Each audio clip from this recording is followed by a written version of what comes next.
So upcoming in Throne of Liberty, we'll be getting some massive class changes. So let's go through everything. Be aware these update notes are for the Korea server, but it's very likely that these changes will come very soon to the global launch servers. There are a few other things, like they're getting Nebula Island, which we'll get soon as well. And also then the whole new artifact system here, allowing us to gain extra effects and items depending on the stats we create. Even new skills. You can see the details of them here. These are all the little bonuses we could get, and then also the additional skills. But I assume that content is quite a while away for us still on the global launch servers, but something to keep in mind that will come in the future as new content.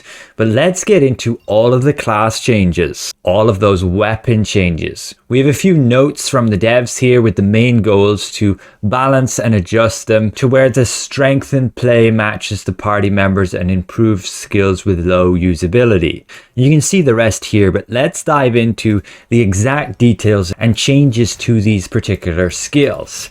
We're going to begin with the Greatsword, and we see Blood Devotion will get a new specialization added. This will allow you to reduce the cooldown by 15 seconds, but it will take 5 specialization points. And the skill range will be modified to be visible when you're using the Devoted Sanctuary ability. Precision Dash with the Bind specialization will now be signified as a Fury attack. That means you'll be able to actually dodge it, particularly notable in PvP, so instead of getting bound immediately when they rush you, you might be able to avoid that and thus being able to avoid their entire stun lock rotation. It should make them a lot less dominant in like small fights PvP. Then we go to this sword, or the Sword and Shield. This will have a new specialization for Stalwart Bastion. This will give you the ability to reduce the cooldown time by 15 seconds. That will take you 5 specialization points. You can use this as like team support to give defense to your entire party, so it's very useful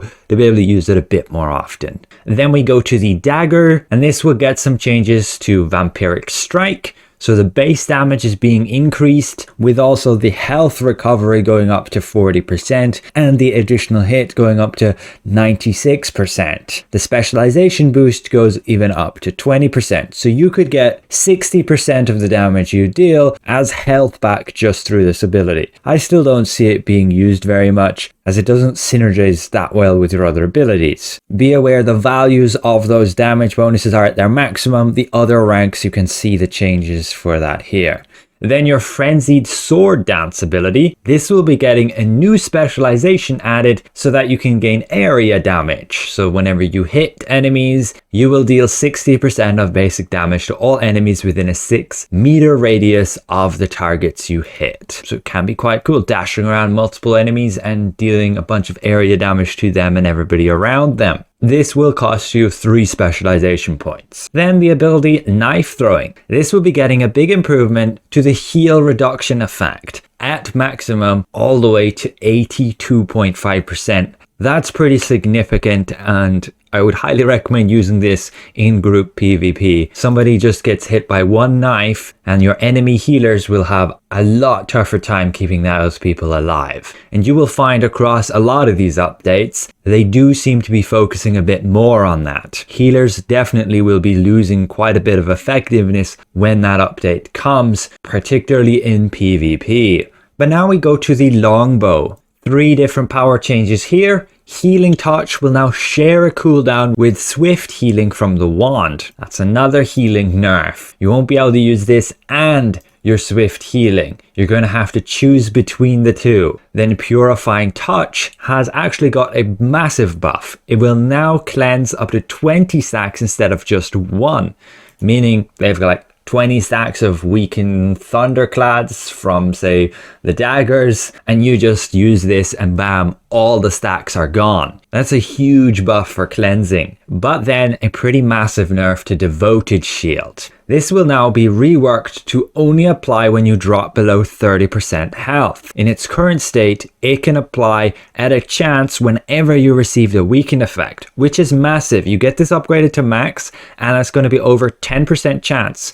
And if you have a crossbow user coming at you with the weakened thunderclads, they're basically on every single hit, which they'll be hitting you like 10 times a second, will apply those weakened stacks. And so you would trigger this like all the time. So this is a big nerf to that, with it now also having a cooldown of 60 seconds. But it will make it a bit more useful in like PvE content where enemies are not applying weakened stacks to you, and you'll just gain that survivability boost when you drop below that threshold. But still, massive cooldown. Then we go to the crossbow. This will be having a bit of a change to selfless diffusion, however I'm a little bit confused here. They're adding a new specialization and removing the CC specialization, but then adding the entire effect of this to the new specialization. I'm not sure what's going on here, and it will still cost the same 7 specialization points. It is like one of the best abilities crossbows can use because it's a CC break. Like they come, they stun lock you, you just use this and you run off. And it has a 35-second cooldown. Everybody else only has like a stun break on a 2-minute cooldown, either using an item or potions. So I hope they're not removing that effect. The wording here is a little bit confusing. Maybe the translation is not so well, but you can see that all listed right here. I didn't really change anything there.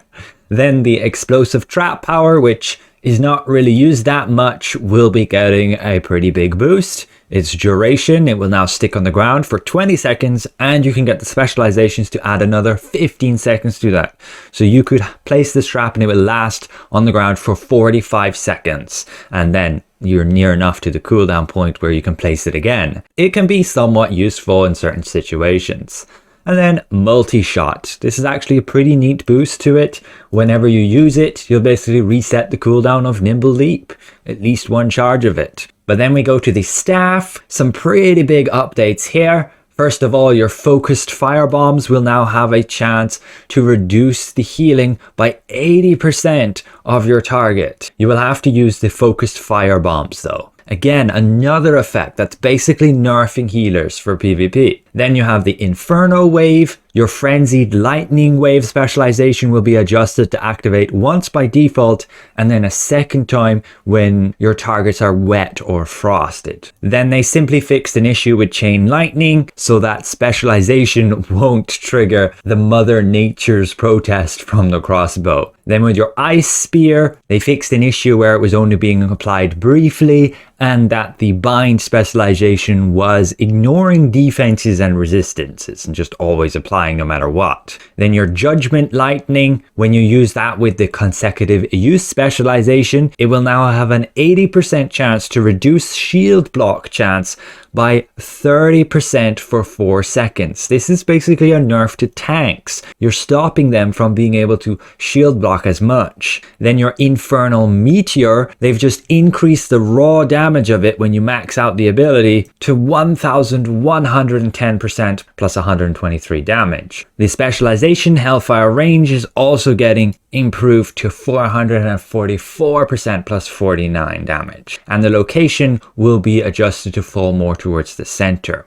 And also the healing recovery effect on the health recovery specialization is going to 80%. So another thing again that's going to be nerfing healing. And finally, your Frost Master passive. This will be changing so that you can apply frost on those basic attacks to targets within 3 meters range for 3 seconds. This does not activate repeatedly when targets are already frosted. So that's the entirety of the staff changes. We now lastly go to the wand, your main healing weapon, and we have Clay's Salvation. This is also getting a massive boost with the weaken removal, allowing you to just cleanse all of the stacks of weaken rather than just one. So again, like having 20 thunderclads or poison stacks from say a dagger, you can just go boom and cleanse them all. Then your Time for Punishment will have the ability to apply a reduction in shield block chance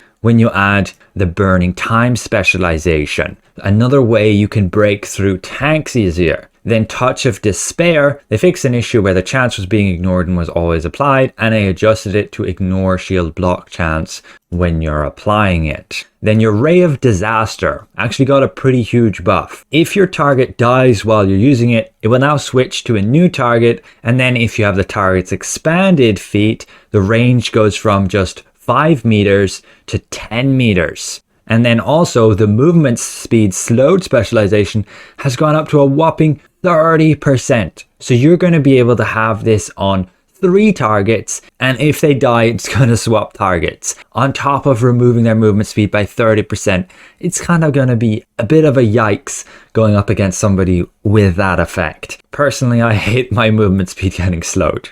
And then again, swift healing, not being able to stack with the Longbow's healing touch. And that is ultimately all of the upcoming class changes. That is coming actually tomorrow for the Koreans and in the near future for us. We might even get extra changes on those, and I assume the Koreans will leave feedback based on how they feel with these changes, and hopefully all of these are for the better and not the worse. But at least the Koreans will be the testers for that and not us. Overall, we definitely see some nerfs to healing for PvP specifically, and some nerfs to tanks with regards to having their block chance reduced. And otherwise, some damage improvements here and there on some abilities that weren't really used much. So thanks all for watching, and we'll see you guys around. Goodbye for now.